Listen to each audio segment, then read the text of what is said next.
Actually, basically, it is a normal conference. Every 3 years, we elect our new team. So this time also we have elected president, general secretary, and then president has appointed general secretary, secretaries, treasurer, and the spokesperson of the board. Apart from that, this is the conference where we discuss the various issues confronting the community, confronting the Muslim personal law, and the issues confronting the nation. For example, in this conference, the main issue which has been discussed is the Waqf Amendment Waqf Amendment Bill 2024, and why we are opposed to it. What are the reasons and what we did so far? So that has been discussed, and what we will do further, that has been decided. This is first thing. Second thing, the second issue was the Uniform Civil Code. You know that already Uniform Civil Code was enacted in Uttarakhand. So we have decided to challenge that bill, that act in the High Court of Nainital. Apart from that, why this Uniform Civil Code is unacceptable, not only to the Muslim, but to all the minorities and to tribals and to other people, which we have already 1 year back in 2023, we conducted a round table in Delhi and then simultaneously a press conference. There we have made it clear that this bill, this Uniform Civil Code is neither acceptable to Muslim nor to any other community. The third thing which has been discussed here, in spite of Worship Places Act, every day we are listening the news that so many mosques, they have been attacked, and so many claims have been made that this is that mandir, this is that mandir. And unfortunately, in spite of that, the Supreme Court of India has not only the government of India enacted this law in 1991, the Supreme Court reiterated it in its Babri Masjid verdict. And they say that after Babri Masjid, no other dispute will be acceptable to the court also. But in spite of that, Gyanwapi Masjid, Mathura Ki Idgah, Bhoshala, Tilewali Masjid, and the day before yesterday, Sambhal Ki Masjid. So every day, a new masjid, some dispute started, and then the court order for survey and so on and so forth.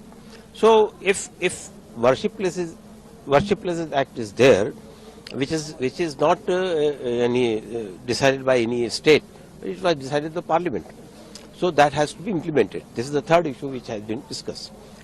Fourth issue which has been discussed is the hate speeches which is going on in the country and how that is creating the culture. Fourth issue which has been discussed is about that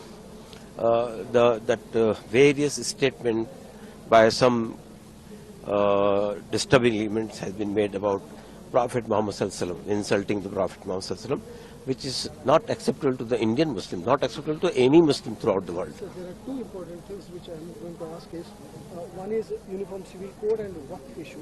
The government is very firm that they are going with the Waqf Amendment. As far as bill is concerned, how Muslim community is looking at it, and All India Muslim Personal Law Board, what's his decision, sir? Basically, the detailed decision we will announce tomorrow, as we have already said. We have decided that whatever legal, constitutional and democratic provisions are available to us, we will take all the steps. And it is not that we will give the call to the Muslim community.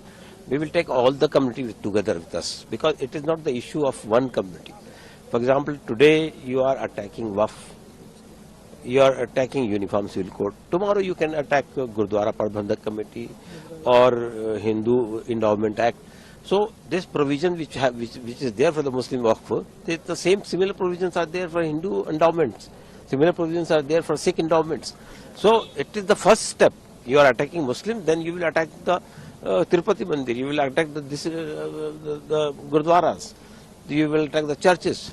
So this government is basically anti-religious government. So we have decided that we will take all the possible steps within the provision of the Constitution. So last question, sir. All India Muslim Personal Law Board is clearly opposing this bill. 100%. We are 100%. The bill is anti-democratic, anti-constitutional, illogical, or anti-diversity of the country. A JPC is also formed, sir. Why Muslim community is not believing in the JPC? We have already submitted our resolution to the JPC. We met them, but the way JPC is conducting its meeting is very, very unfortunate. Even they are not, the opposition leaders are not taken into conference. They are doing whatever things which are not assigned to them. For example, they are visiting the places, saying that what are the claims. That is not their duty. They have been given the bill. Whether this, what is the opinion of the bill? You seek the opinion of the bill from the people and then submit the report. Thank you. Can you introduce yourself, sir? My name is Dr. ILYAS. I am the spokesperson of All India Muslim Personnel Law. This video is sponsored by Mahalakshmi Jewelers, Manur Multi-Speciality Hospital, KBN University, Imran Silk House, Bharat Chicken Center, Al Sharia Group of Institutions, Big Neuropsychiatry Hospital.